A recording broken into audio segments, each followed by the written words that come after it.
So welcome to another conversation here with me, John Symons, at the University of Kansas, and I have the great pleasure to talk with Professor Olga Pombo from the University of Lisbon.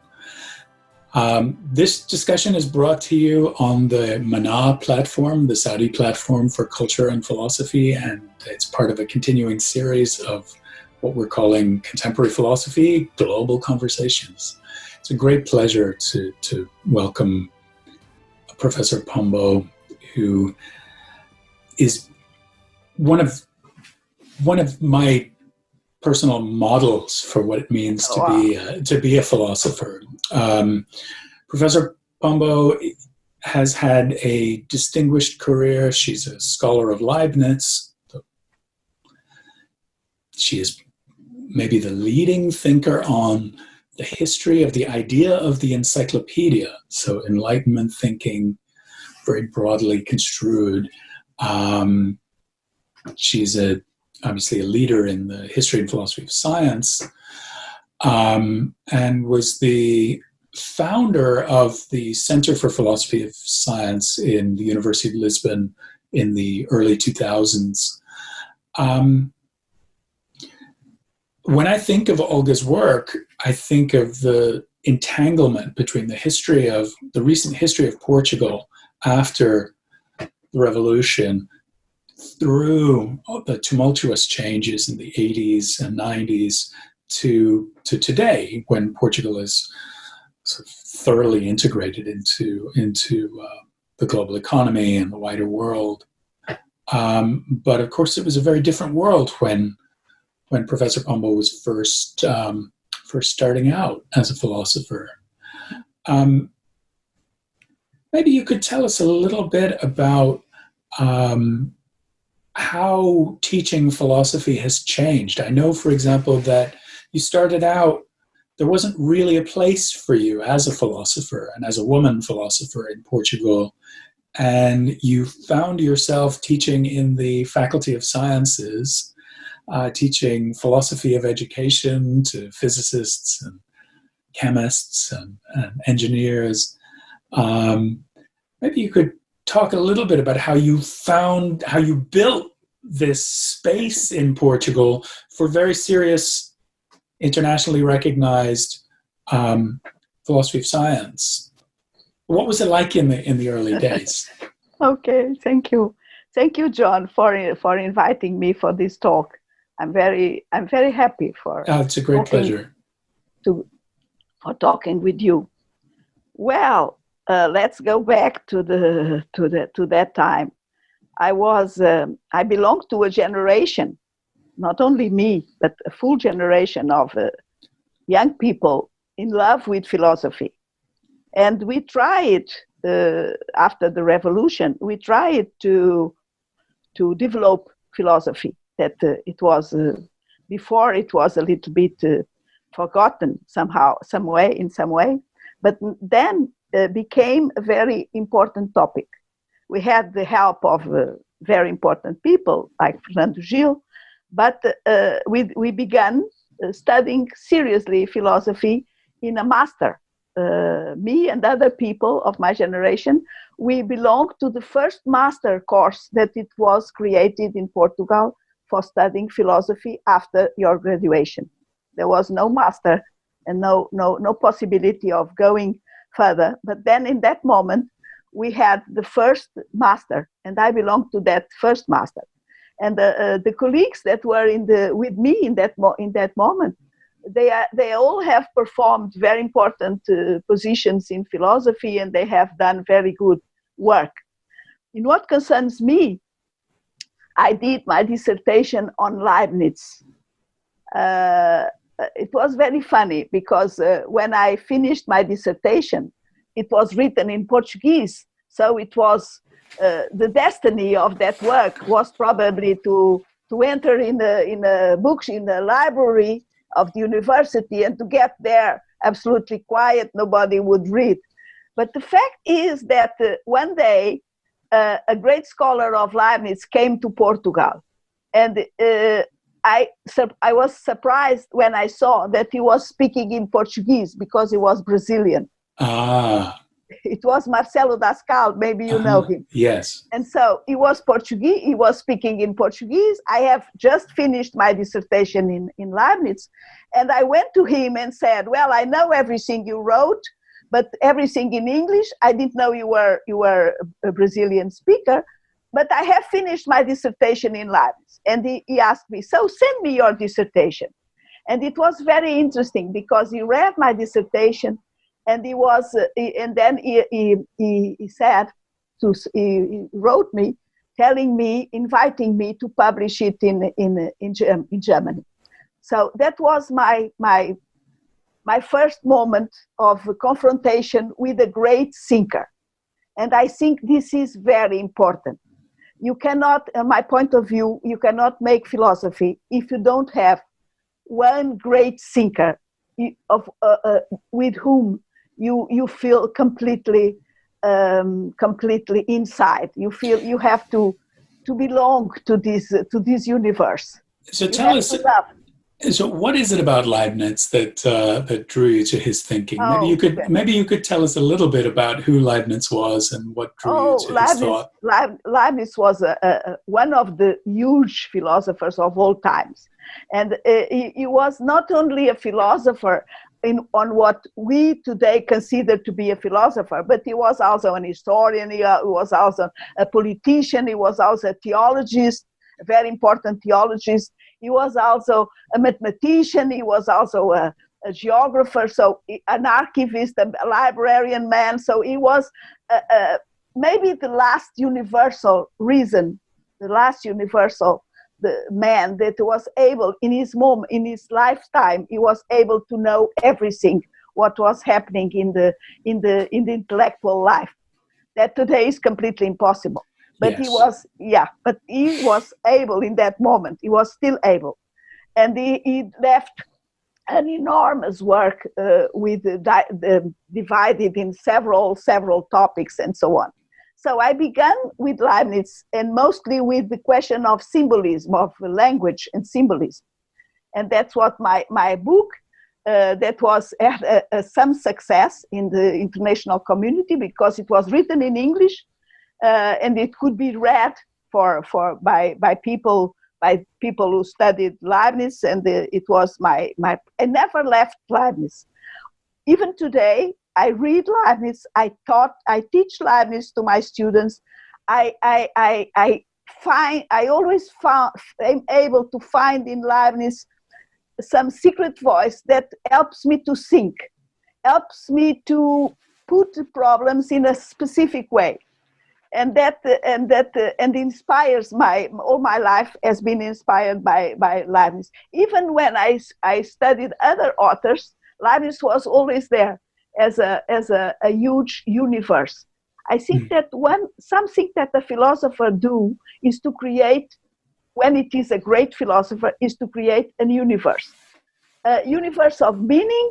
With you enter in it, you have to enter somehow, and once inside, you are able to see things in another point of view, and that is very important. Yeah, that's a very Leibnizian view of a philosopher, right? That you're creating a kind of a monadic picture of the universe. I think so. And I think that each philosopher is a kind of a monad, even if there are talks among them, because talks and absolutely necessary to have controversy, talks, discussion, everything. But there is a meaning, a universe of meaning that is very important. And so all my life I studied Leibniz, and this was the moment when I began. Then I went to the Faculty of Sciences. Surprisingly, I didn't enter in the Department of Philosophy, but I entered in the Faculty of Sciences to teach philosophy of education. And then I began working I could not taught directly Leibniz to my students in philosophy of education. So I went to Rousseau, to Jean-Jacques Rousseau. That was a guy that I was loved very much too. So I worked a lot on Rousseau, and then I went to Plato, because I believe that Plato is, the contact with Plato is also very, very important. So in a specific moment, I have these three great giants on my back: Plato, Rousseau, and Leibniz. Very different. Very different thinkers. Very different thinkers. So in some sense, you were almost secretly teaching philosophy in the Faculty of Science in University of Lisbon. And I remember one day, one colleague told me, but why don't you teach something more actual, more modern, more contemporary? And I say, no, I began with Rousseau and then I went back to Plato. And if possible, I would go back too, because I think that time with philosophy is not the most important thing. One philosopher can have 2,000 years and 50 years ago, can live there, can be very antique, and still is alive. So I believe that if you enter philosophy by the most classic philosophers, you touch as if it was a source. You touch the very source. You touch the freshness of the birth of something new, that it was philosophy in that moment. So you attend the spectacle of the exuberance of the beginning, of the very beginning, where the problems are still there, but formulated in a different way. So you need to have the capacity to take these problems, to take them and to reformulate in a way that it is adequate to what happens in your time. Right. But it is very, very surprising to see that the problems with which we deal today, they are almost stay there. They are there. But even with an old formulation, in its context, the context is different, but the problem, philosophical problem, I think it's the same. And that's what I try to do for instance, with Plato, with my students. We were speaking about the birth of science, the origin of science, the origin of philosophy, the origin of school, because, those several activities, human activities, science, philosophy, it only exists if there is school. If there was no school, one generation could not give to the other. And that is the fantastic work of the Greeks. They have invented not only science, mathematics fundamentally, not only philosophy, the great Greek philosophers, but they have invented school. And they have invented a place where people could discuss and could teach and could, in a way, could make possible to the young people to enter in the what the old people have said. Great. And what they have given you. Yeah, Olga, I think it's extraordinarily important to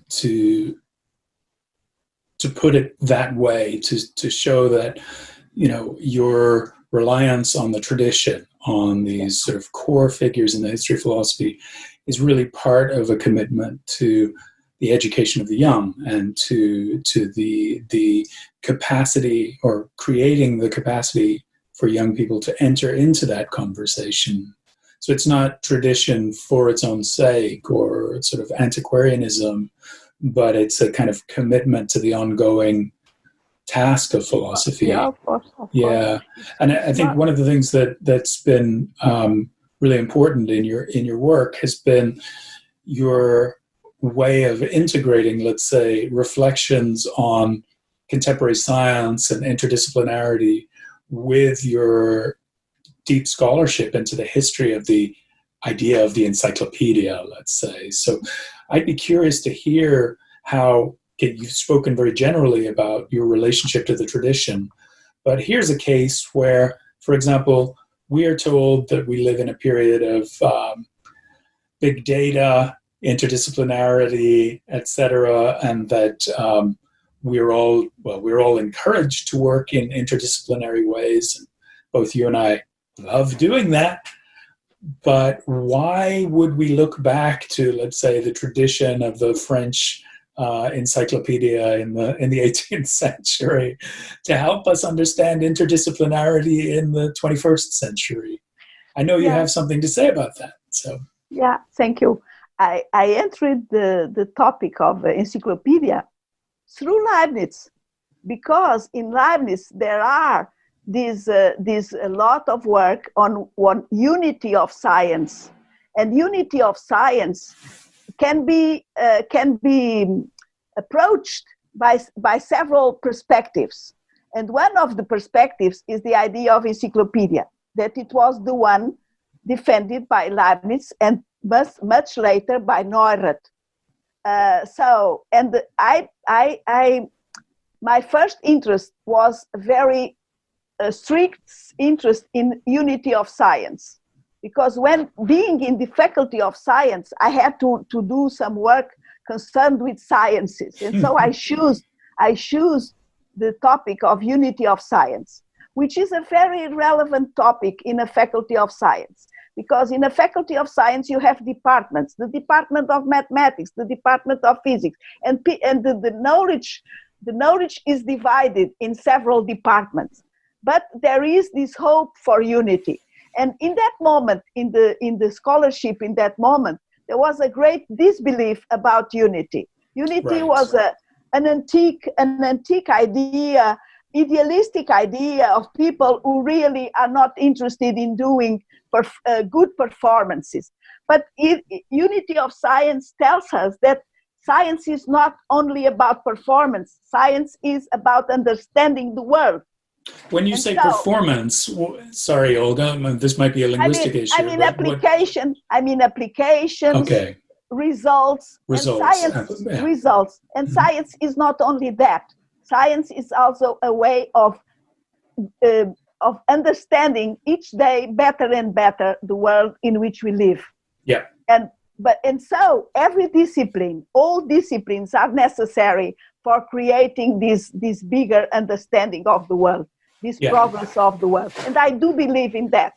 I deeply believe in the progress of knowledge that can be obtained by the collaboration of several of the old disciplines of the spectrum in this task of understanding.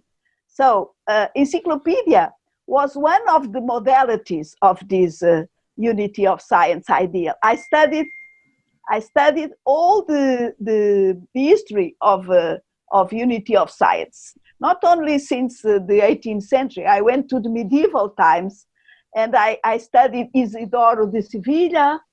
I studied a lot of others in the Baroque encyclopedias, and then the 18th century. And it was fascinating to see that along these several centuries, the transformation of that idea of unity of science, the very idea of science was transformed, and the idea of discipline was also different. For instance, for Descartes, you have the tree of the disciplines.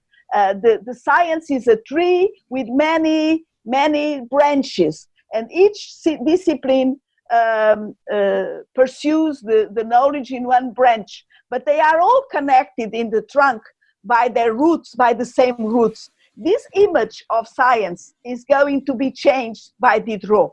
By Diderot, in some way, I believe that Diderot took the tree of Descartes, that it was erected vertically in distributing their branches, and put it in the horizontal. And then he created a kind of, not a tree anymore, but a schedule, a table. Right. A table. And the disciplines could irradiate in another way. Interesting. could be created in the intervals, in the margins, in the not disciplines are not created by bifurcation of the first. You see, there is not one main trunk who divides. No, there is these disciplines that began to create a net. So I was from Encyclopedia, I began interested in the internet.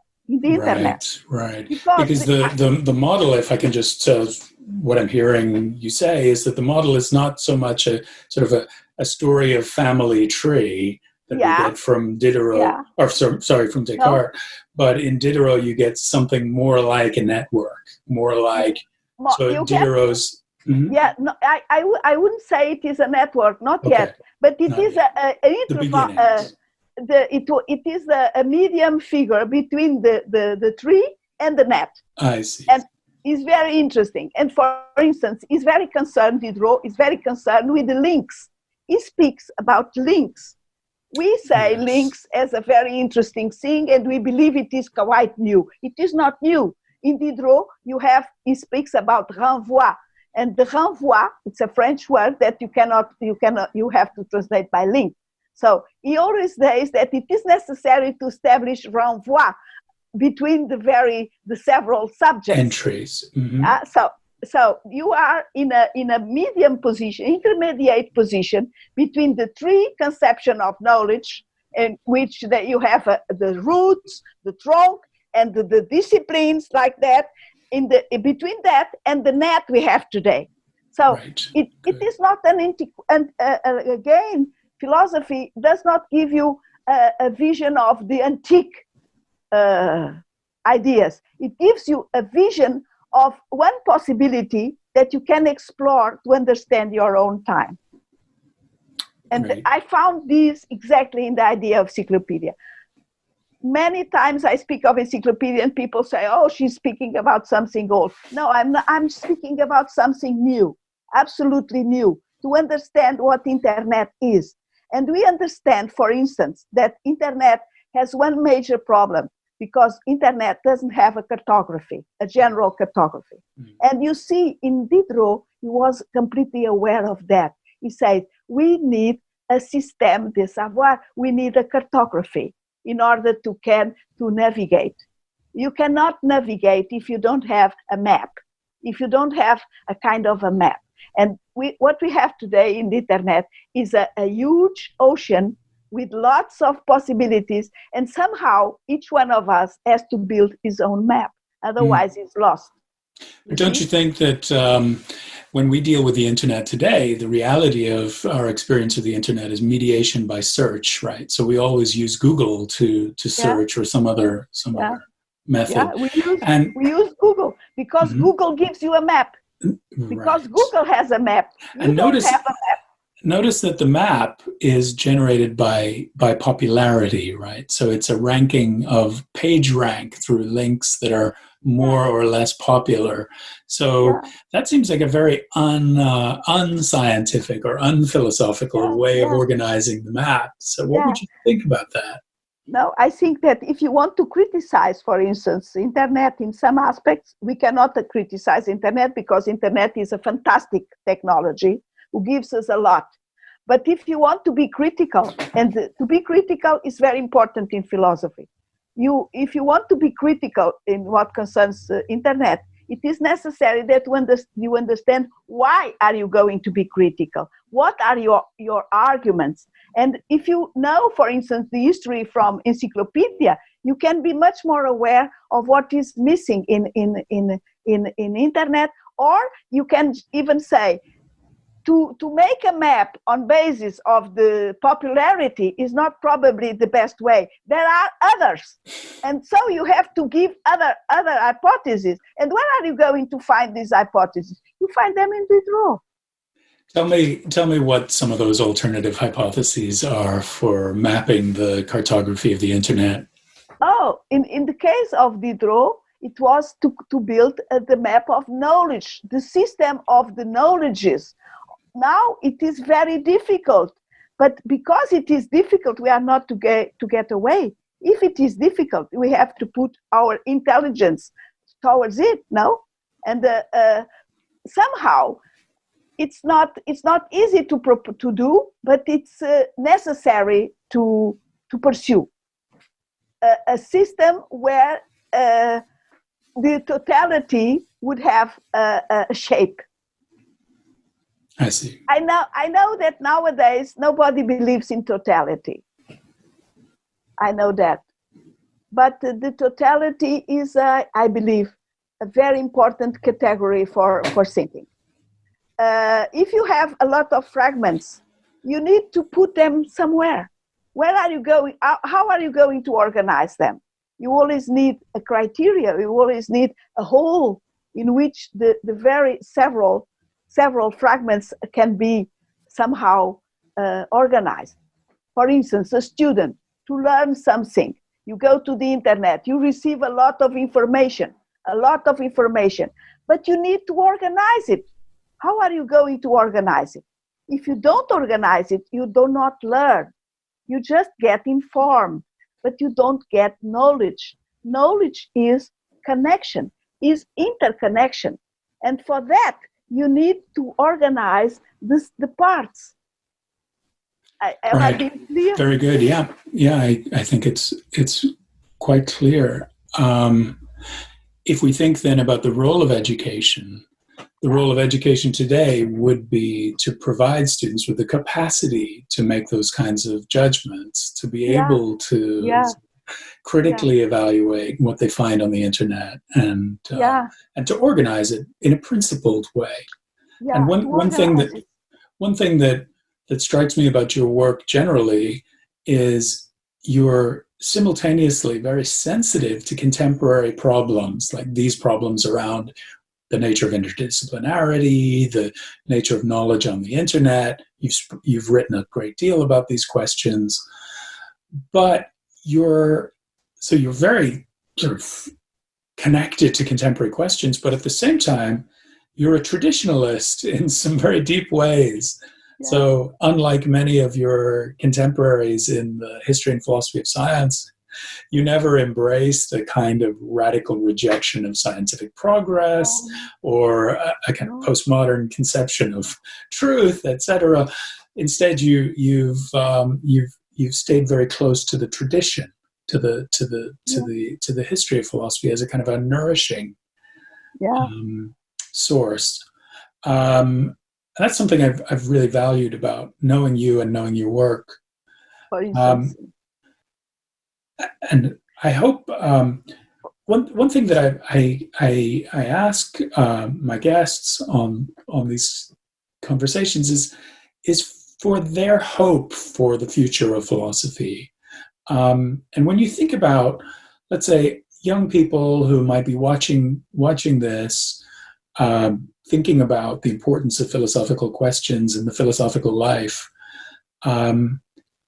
what are your hopes for them? What do you hope for the future of philosophy? I think I may be optimistic. It's not by chance that I am a Leibnizian, because I am very optimistic.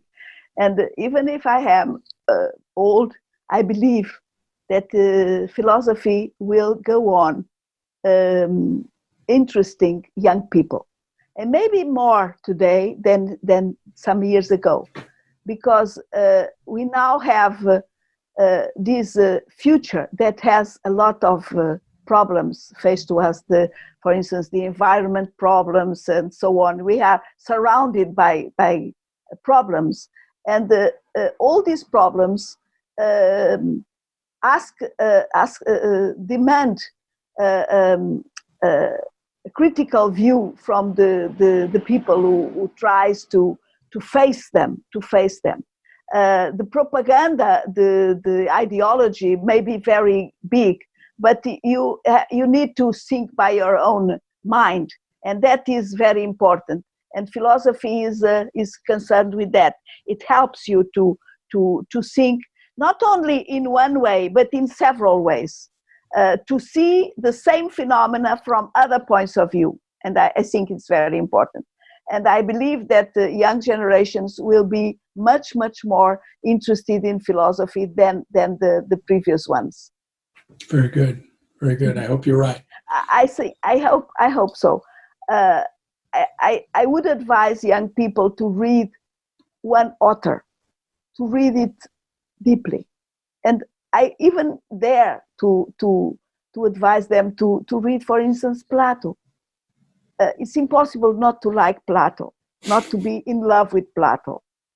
Read the Protagoras, the dialogue Protagoras, and you will see how humanity began to discuss, how humanity began not only to receive ideas, but to speak among equals, and to formulate arguments and to give counter arguments. And that is very important. And you have that an example.